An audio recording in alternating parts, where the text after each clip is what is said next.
En nuestro segmento de defensa al consumidor vamos a estar hablando acerca de una propuesta de ley de fomento al emprendedurismo, ahora que está muy de moda el hecho de que muchas personas están creando sus propias empresas y que están emprendiendo en una sociedad que cada vez más ha lanzado a personas al desempleo. Pues es importante también legalizarlas y también fomentar este emprendedurismo que al fin y al cabo también generará más fuentes de trabajo. Para hablarnos acerca de esta propuesta ya se encuentra con nosotros el especialista Juan Carlos López. Bienvenido, Juan Carlos, gracias por estar aquí en Acción 10 en la mañana. Contanos de qué se trata esta ley. Muchas gracias, Michelle, buenos días, y pues que la gente haya pasado menos estos días patrios, ¿no? Haciendo, pues, unos descansando y ustedes pues trabajando, pues llevando información a la población nicaragüense. Entre todo este ruido del país y los temas políticos, económicos, sociales, y llevando en determinado segmento y comentando un poco qué se conoce como emprendedor en Nicaragua. De hecho, hace 2 o 3 años o más tiempo se ha venido solamente fomentando al emprendedor haciendo feria, que puede ser y es realmente una exhibición, una vitrina para que la población, los compradores, los consumidores vayan conociendo, por ejemplo, tus productos, los productos determinados, los servicios determinados, emprendedores o comerciantes, como vos quieras llamarle. Sin embargo, la situación del país económica, la situación del país social ha venido arrojando más personas en el desempleo. Y el desempleo no solamente es la persona que quedó sin trabajo, pero ni siquiera tiene posiblemente una oportunidad para emprender algo o no tiene oportunidad de volver a obtener otro empleo. Entonces la necesidad, y sacando tal vez en derecho comparado otras legislaciones, por ejemplo Guatemala, Panamá como tal, y Colombia, que inclusive Colombia se discute este marco jurídico parecido al que estamos tratando de impulsar con el objetivo de aferrar el tema de que el COVID también ha dejado personas en el desempleo y en una situación económica precaria también en estos países. Entonces ya hay un antecedente jurídico como ha venido funcionando en otras legislaciones, en otras coyunturas del país. Entonces lo que tratamos de hacer es sumar los esfuerzos de los emprendedores, sumar la oportunidad donde la persona que no solamente vaya a una feria el día de hoy, ganó un poquito de dinero y después dentro de 2 meses otra feria. Ya concretamente, ¿en qué consiste la propuesta que ustedes están haciendo? ¿Consiste, por ejemplo, en obtener financiamiento para ampliar el emprendedurismo? Mira, el objeto de la iniciativa está obviamente en un proceso de consulta con determinados sectores, al menos comerciantes y personas, muchachos que inclusive se han venido afiliando a nosotros y hemos venido trabajando este tipo de iniciativas. Y entonces ante eso estamos sacando como un marco de acceso o de mapeo en el sentido de ir conociendo los detalles más importantes que consideran ellos que puede y que necesita posiblemente gestionar para el emprendedor. Y como vos lo planteaste, el tema del financiamiento, el tema de poder trabajar los costos para poder ser parte de un sector empresarial, cómo poderle hacer frente... Formalización, porque muchos de los emprendedores actualmente son emprendedores informales que no pagan impuestos, porque obviamente es bastante complicado el tema de los impuestos, incrementa tus costos, etcétera. ¿Eso también abarcaría la ley? Sí, la ley, comentando un poco la parte de la consulta, lo que estamos, y obviamente en 2 semanas, máximo 3 semanas, nosotros tenemos ya el cuerpo legal de la información que nos han trasladado un grupo focal de 100 emprendedores y obviamente mediante un círculo de entrevistas, menos virtuales, hoy en día sacar cuáles son los puntos básicos, pero entre tanto es primero fomentar el emprendedurismo, sacar y quitar la idea de no sé si decirlo el gobierno o determinados sectores a veces empresariales, de ver al emprendedor como sola la señora que vende la enchilada y te pone un changarro y anda a vender. No puede ser así. Y la señora obviamente no retribuye, por así decirlo, al Estado mediante impuestos, aunque sea mínimo. La señora ni siquiera tiene seguro social, e inclusive el seguro social que tiene para afiliarse al seguro social facultativo, que son como 1.500. De hecho, el tema también de las finanzas y cómo los emprendedores manejan las finanzas es importante que se aborde. También estarían contemplando esto, considerando que muchos de los emprendedores no establecen, por ejemplo, los salarios para el mismo, para las personas que le contribuyen o colaboran, si es una microempresa y así. Sí, la iniciativa pues trae como un marco obviamente de preparación y desarrollo técnico que tampoco inclusive no se fomenta hoy en día para el emprendedor. Sí hay charlas, hay coaching como le llaman, se habla el tema del emprendedurismo, hay tallercitos inclusive, pero esto más allá de lo que pretende es tener un marco regulatorio, un marco de fomento, que lo que viene a aplacar es primeramente que el emprendedor durante 3 años como categoría de emprendedor sea considerado como emprendedor. Si hay una evaluación del 3er año en adelante, el emprendedor ya no va a ser emprendedor, sino que se va a considerar ya un pequeño empresario y que ya va generando inclusive mayores utilidades. Segundo, tendría que tener incentivos fiscales, no simplemente exoneración, sino incentivos fiscales. Como hemos comentado, la preparación técnica y la formación para que le haga frente a las vicisitudes económicas de la vida del país es importante y eso lo contempla. Y un cuarto punto también que es meramente medular es también desarrollar la oportunidad de que hayan teniendo determinados tipos de financiamiento. Aquí inclusive la misma ley no te puedo plantear si se va a crear otra institución más o inclusive de las organizaciones, por ejemplo el MEFCA u otra, se puede crear un instituto de fomento al emprendedor, que lo que se necesita es una visualización, una regulación y obviamente este seguimiento. Y por otro lado, comentaba el tema de la legalización. La legalización aquí es sumamente importante. En otros países es lo que se le llama sociedades de emprendimiento. Por ejemplo, los muchachos que estamos aquí, incluyéndote a vos, no tenemos trabajo, por así decirlo, o tenemos trabajo, pero queremos crear algo propio con pocos recursos, entonces creamos obviamente una sociedad conocida sociedad de emprendimiento. Esos son como sociedades anónimas y que obviamente tienen mayores posibilidades de hacerle frente y disminuir inclusive el tema de los tributos. ¿Y estas sociedades de emprendimientos es una personería jurídica distinta o es una persona jurídica diferente al resto? Es una persona jurídica. ¿O funcionaría igual que una sociedad anónima? Tiene el mismo cuerpo legal, se constituye, pero inclusive disminuye las formalidades para poder inclusive hasta la inscripción. Recordemos que, por ejemplo, en Nicaragua, el tema de las sociedades anónimas, a muchas, cuando se vienen creando, anteriormente era un proceso engorroso, Michelle. Vos venías, creías crear tu sociedad anónima y tenías que agotar todo el procedimiento de ir a la DGI, a la alcaldía y obviamente un tema un poquito más burocrático. Hoy en día pues el MIFIC desde hace tal vez 5, 6, 7 años creó lo que es la ventanilla única de inversión, que te facilita todo, inclusive la revisión, asesoría técnica. Vos llevas con un modelo de escritura al MIFIC, pues a la ventanilla única de inversión, como se le conoce, la UI, e inclusive te da una asesoría técnica de manera completa. Tenés un abogado permanente, tenés un consejero que te dice, mire, cambie esto, quién puede ser vocal, cuál sería la participación de capital, etcétera. Entonces, lo mismo se necesita y lo mismo se debe de trabajar en un modelo parecido.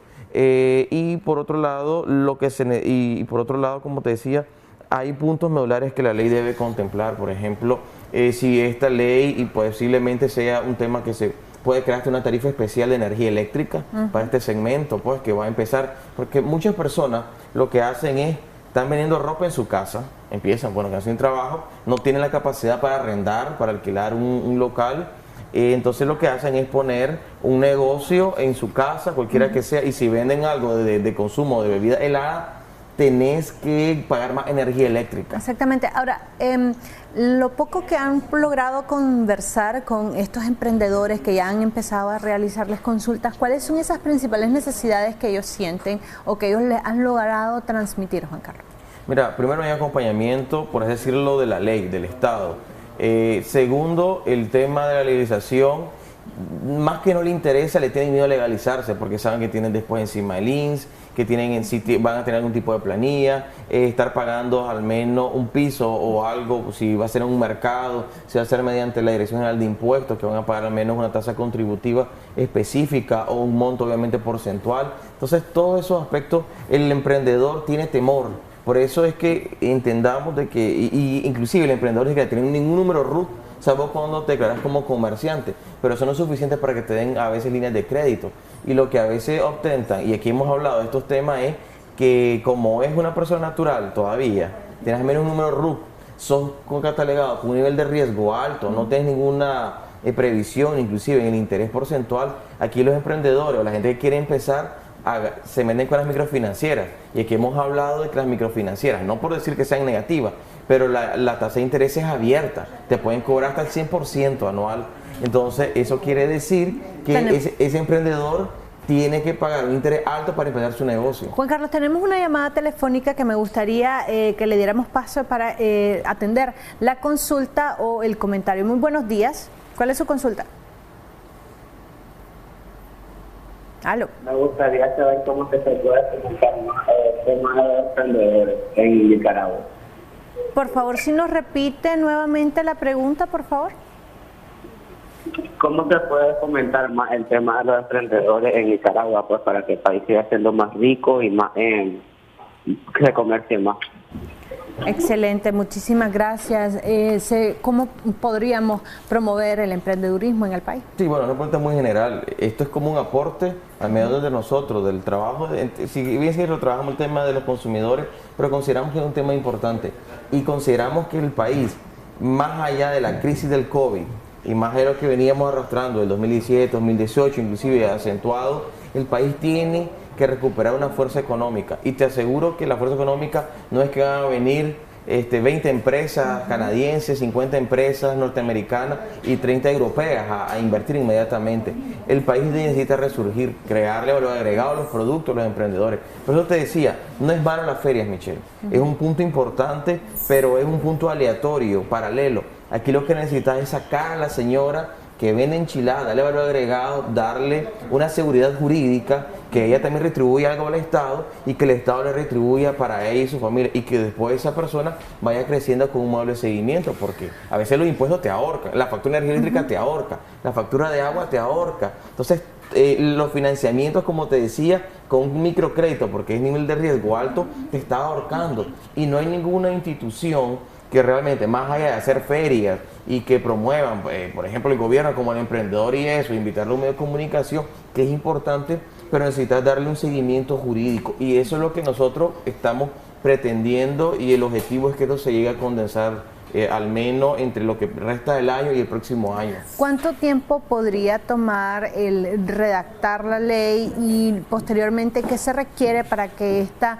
pueda ser analizada en la Asamblea Nacional? La ventaja de esta ley, Michelle, posiblemente es que no tiene ningún tinte desde el punto de vista político, en el objetivo de que el tinte político te lo puede dar el tema. Entonces, yo no creo que el gobierno, por así decirlo, que es el que aprueba las iniciativas de ley mediante la Asamblea Nacional, no creo que ese tema no le importe, porque de hecho es un tema que inclusive es ganancia para el Estado mismo y es un proceso de modernización. Por otro lado, la gente, la población, el emprendedor necesita mecanismos de este tipo. Entonces lo que sí se necesita es el trabajo, el esfuerzo. Nosotros en 2-3 semanas tenemos listo el primer borrador de iniciativa de ley. El objetivo es volver a incentivarlo, traer la propuesta, que ustedes la lean, se discuta, haya obviamente pequeño debate, y luego de eso recoger posiblemente la firma. Tenemos otra llamada telefónica, Juan Carlos, que me gustaría le escucháramos. Muy buenos días, ¿cuál es su consulta? Buenos días. Adelante, le escuchamos. Buenos días. Bueno, mi consulta es la siguiente. Siempre oigo en los programas hablando de pequeños emprendedores, pero me gustaría saber qué planes tienen para pequeñas empresas constructoras, que estamos bastante limitados en el sentido de que no tenemos el apoyo de los bancos para abrir líneas de fianza y garantías bancarias. ¿Qué se puede hacer en ese aspecto? ¿A quién podemos abocarnos para tratar de conseguir un poco de financiamiento? Excelente, muchísimas gracias. Él planteaba uno de los problemas más sentidos, ¿no? por los empresarios pequeños. Sí, eso es parte de lo que parte de las consultas que nosotros hacemos, el tema del financiamiento, dónde abocarse, cómo hacer. Hasta el día de hoy depende de dónde esté inscrito, si es como sociedad anónima, persona natural con un número RUC, como tal, simplemente lo que hay, tal vez a veces hay programas gubernamentales o de ONG que lo que hace es fomentarlo, pero si no lo existe, entonces obviamente no hay ninguna posibilidad hasta el día de hoy.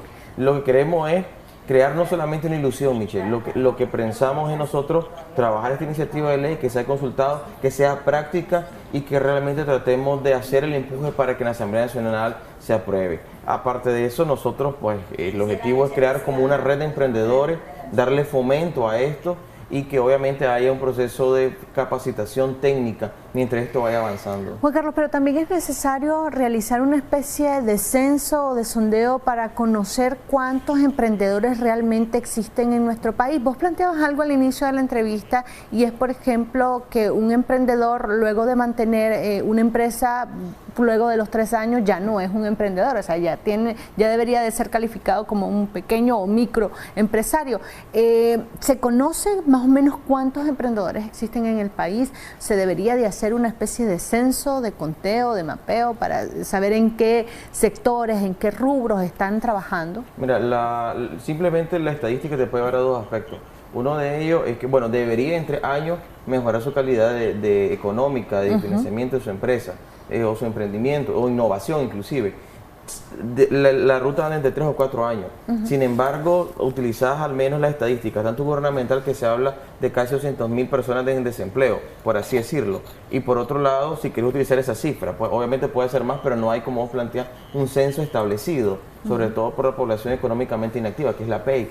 Y por otro lado, te encontrás una cifra mayor que utiliza posiblemente el sector empresarial, que habla más de casi 500.000 personas desempleadas. Puede utilizar ambas estadísticas. No necesariamente para hacer como una especie de datos cruzados y más o menos establecer cuántos emprendimientos hay. Posiblemente, bueno, utilizando también emprendimientos como tal, pueden ser sus 15.000, 20.000 emprendimientos, posiblemente un ciclo de registro mediante una operación, mediante el registro mercantil como persona natural, porque nuevamente no trasciende a constituirse como empresa. O sea, la ley podría contemplar eso, precisamente el poder establecer cuántos emprendimientos hay, es decir, promover una especie de censo. Pudiera ser, de hecho puede estar en un marco de estadística, porque por eso se tiene que crear un instituto, al menos un departamento que pueda darle seguimiento a este tipo de personas que se están agregando, porque la ley lo que atrae también es una estadística, un registro, porque obviamente no puede ir al bolsazo, a como está hasta el día de hoy. Sí. Tenemos una llamada telefónica, Juan Carlos, después seguimos hablando de esto. Muy buenos días, ¿cuál es su consulta o comentario al respecto? Sí. Necesito saber cómo aplica poner un negocio, una venta de artículos. Excelente, un poco de guía, Juan Carlos. ¿Qué se requiere para poner un negocio? Deberíamos de pedir permiso en principio a la alcaldía, ¿no? Si quiere estar legalmente registrado, tienes opciones. Te decía, como persona natural, él con su cédula, inscribe con número RUC, paga una cuota que lo establece la Dirección General de Ingresos, la ubicación. ¿Y eso se establece según el rubro o servicio que prestes? Eso mismo, rubro y servicio. Y te va a tasar obviamente cuánto pueden obviamente el nivel de percibir en ingresos. Vos decías, por ejemplo, que muchas personas, y es lo que usualmente hacen, utilizan la casa de habitación para poner su venta, su pulpería, su restaurante, su venta de ropa. Esto también se debe de llevar a la alcaldía y expresar este cambio de circunstancias, o sea, van a dejar de ser simplemente una casa, sino que también va a funcionar como negocio. De hecho, la ley te permite, hasta hoy en día, te permite que puedas obviamente hacer como un híbrido. No importa, lo que necesita la alcaldía es un lugar donde notificarte y por un lugar donde estás obviamente operando. Pero debes notificarla a la alcaldía, es mi pregunta. De hecho, se hace de manera casi obligatoria. El proceso te lo lleva. Después de la DGI, tienes que hacer tu proceso de inscripción en la alcaldía para que tengas tu registro en la alcaldía. Y en base a eso vas pagando un porcentaje. Hay ventas que pagan hasta tal vez 60 córdobas, 100 córdobas mensual. Pues. O sea, insisto, el monto son pequeños, pero va de poco en poco. Y eso se necesita incentivar. Eso es importante aclararle a las personas que están o tienen la intención de crear su propio negocio, poner su propia empresa en su vivienda, por lo que vos bien decías, que tienen mucho temor de acercarse a las instituciones porque consideran que los cobros podrían ser excesivos. Ya para finalizar, las recomendaciones a todos los pequeños emprendedores que estén interesados en crear o en apoyar este tipo de iniciativa de ley. Sí, lo que vamos a necesitar en su momento tal vez el apoyo de firmas. Obviamente nosotros expediremos, o tal vez entre el medio de comunicación Canal 10, lo que es la propuesta, el texto de la ley, los articulados. Vamos trabajando poco a poco en aras de eso, en 2 o 3 semanas, y el objetivo está en que pues pueda haber esto como un área de emprendimiento. Inclusive esta iniciativa trae aparejado también lo que es una revista digital para emprendedores, que también es un proyecto que tenemos de manera permanente para incentivar también, para que las personas conozcan los productos que se están desarrollando de cada emprendedor y el valor agregado que necesita. Excelente, Juan Carlos, gracias por venir y compartirnos esta noticia. Esperamos que pronto tengamos el borrador aquí en las manos para poder compartirlo con el resto de emprendedores. Vamos a hacer una pausa comercial, ya regresamos con más.